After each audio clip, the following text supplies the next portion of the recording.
യുദ്ധഭീതിയെ തുടർന്ന് ഭക്ഷ്യധാന്യങ്ങൾ ശേഖരിച്ച് സൂക്ഷിക്കാൻ പാക് അധീന കശ്മീരിലെ സർക്കാർ നിർദ്ദേശം വന്നിരിക്കുകയാണ്. പാക് അധീന കശ്മീരിൽ ഉണ്ടായിരുന്ന ഭീകരരെ മാറ്റിയതായിട്ടും റിപ്പോർട്ടുണ്ട്. ഇന്ത്യൻ സൈന്യത്തിന്റെ സർജിക്കൽ സ്ട്രൈക്ക് ഭയപ്പെട്ടാണ് പാകിസ്ഥാന്റെ ഈ നീക്കം. അതേസമയം അതിർത്തിയിൽ പാക് പ്രകോപനം തുടരുന്നുമുണ്ട്. 3 ഇടങ്ങളിൽ പാകിസ്ഥാൻ വെടിനിർത്തൽ കരാർ ലംഘിച്ചിട്ടുണ്ട്. ഇന്ത്യൻ സൈന്യം ശക്തമായി തിരിച്ചടിക്കുകയും ചെയ്തിട്ടുണ്ട്. നമുക്കിപ്പം ഉറിയിൽ നിന്ന് ബി ബാലഗോപാൽ ചേരുന്നുണ്ട്. ബാലഗോപാൽ, ഇന്ത്യയെ തൊട്ടാൽ അക്കളി തീക്കളിയാണ് എന്ന് തോന്നിപ്പിക്കുന്നതല്ല, അങ്ങനെ തന്നെയാണ് എന്നുള്ള തിരിച്ചടിയാണ് ഇന്ത്യ കൊടുത്തുകൊണ്ടിരിക്കുന്നത്. ഇപ്പോൾ വലിയ ഗർവാണമൊക്കെ മുഴക്കിയിരുന്ന പാകിസ്ഥാൻ ഭയന്ന് മാളത്തിലൊളിക്കുകയാണ്. ഇതാ ഭക്ഷ്യധാന്യങ്ങളൊക്കെ ശേഖരിച്ചു വെക്കാൻ പറയുകയാണ്. എന്താണ് കൂടുതൽ വിവരങ്ങൾ? ജയലക്ഷ്മി പറഞ്ഞതുപോലെ തന്നെ വലിയ ഗീർവാണമൊക്കെ ആയിരുന്നു പാകിസ്ഥാൻ നേരത്തെ പറഞ്ഞിരുന്നതെങ്കിൽ ഇപ്പോൾ ഇന്ത്യൻ സൈനിക നടപടി ആസന്നമായിരിക്കുന്നു എന്ന് മനസ്സിലാക്കിയതിനെ തുടർന്ന്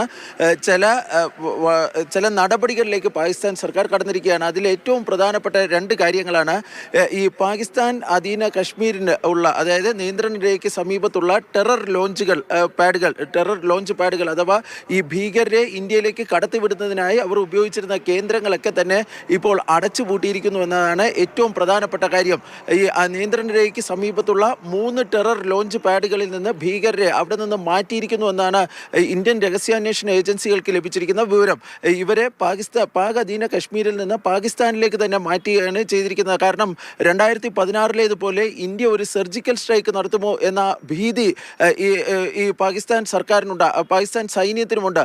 അതുകൊണ്ടാണ് ഇവരെ ഇപ്പോൾ ഈ ടെറർ ലോഞ്ച് പാഡുകളിൽ നിന്ന് ഈ ലഷ്കർ ഇ തോയ്ബയുടെയും അതുപോലെ തന്നെ ജെയ്ഷെ മുഹമ്മദിൻ്റെയും ഒക്കെ ഭീകരരെ അവിടെ നിന്ന് പാകിസ്ഥാനുള്ളിലേക്ക് മാറ്റിയിരിക്കുന്നത്. കാരണം അതിർത്തിക്ക് സമീപത്ത് അവരെ നിർത്തുകയാണെങ്കിൽ ഒരുപക്ഷെ ഇന്ത്യ നടത്തുന്ന മിന്നലാക്രമണത്തിൽ അവർക്ക് ഈ വലിയ ടെറർ ലോഞ്ച് പാഡുകൾക്ക് വലിയ നാശനഷ്ടങ്ങൾ ഉണ്ടാകുമെന്ന ഭീതി പാകിസ്ഥാനുണ്ട്. അതിൻ്റെ അടിസ്ഥാനത്തിലാണ് പാക് സൈന്യം ഇത്തരമൊരു നടപടി സ്വീകരിച്ചിരിക്കുന്നതെന്നാണ് ലഭിക്കുന്ന വിവരം.